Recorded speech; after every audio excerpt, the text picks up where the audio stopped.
Okay, we're going to show you one more method called KickIT. I don't like this method.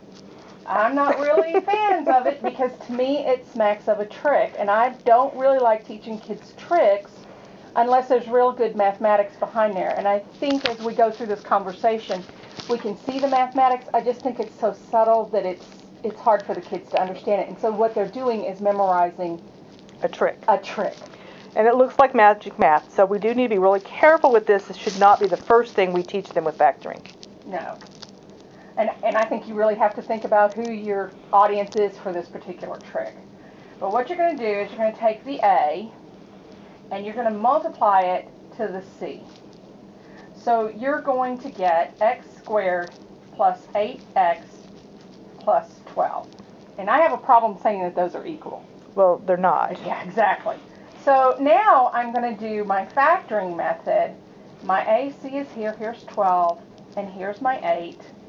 So my factors that multiply together to make 12 and add together to make 8 are going to be 2 and 6. So I'm going to have x squared. Let's just go ahead and factor that. X plus 2, x plus 6. So now what I'm going to do is, I remember the 3 that we multiplied by the 12. We're going to now take that 3 and divide them out of the constants in both of those binomials. Because they should know by now in Algebra 1, if we do something, we frequently have to do the inverse of it as well. So we multiplied by 3, so we're going to reverse that by dividing by 3. Now this fraction simplifies, and so I'm going to have x plus 2, and this one doesn't simplify. 2/3 is a fraction.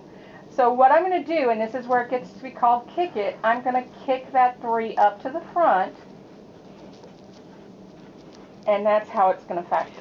And what's really important is for them to understand that the first expression and the last expression are equivalent. The two middle ones technically are not. X plus 2/3 times x plus 6, or plus 6 over 3, does not equal 3x squared plus 8x plus 4. And that's why it gets a little bit fuzzy in the math and why it looks like a trick for the kids.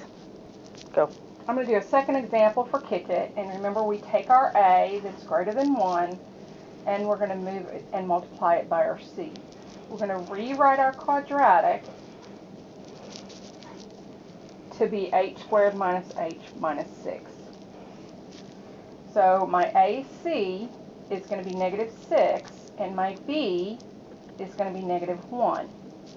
So we're looking for factors that multiply together to make negative 6 and add together to make negative 1. And so we know that it's going to come out to be negative 3 and positive 2. So we can factor this now to h minus 3, h plus 2.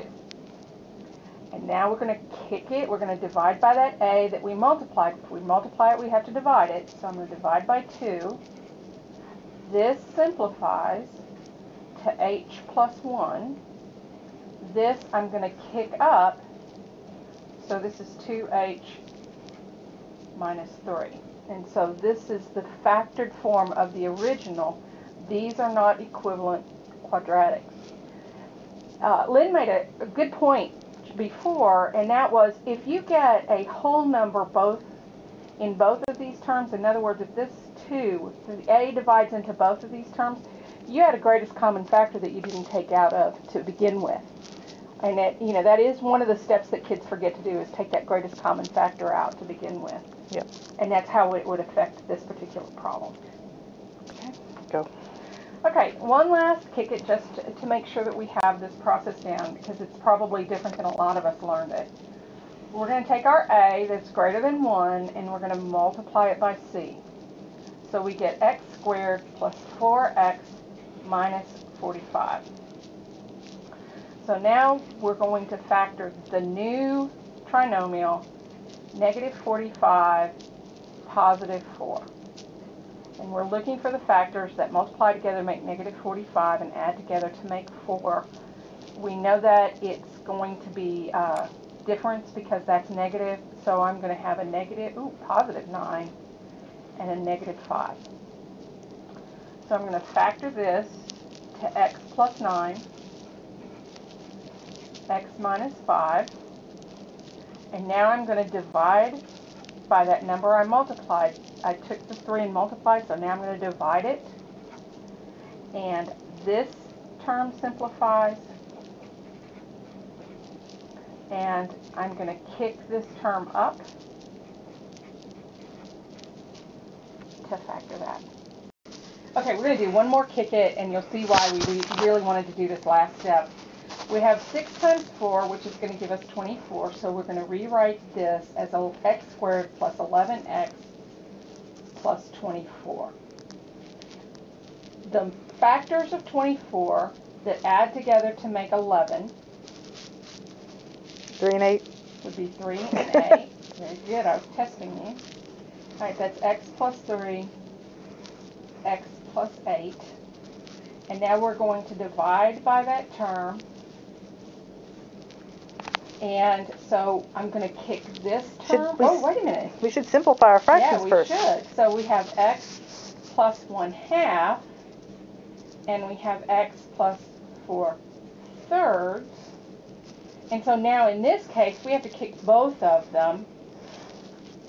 And so we get 2x plus 1, and we get 3x plus 4.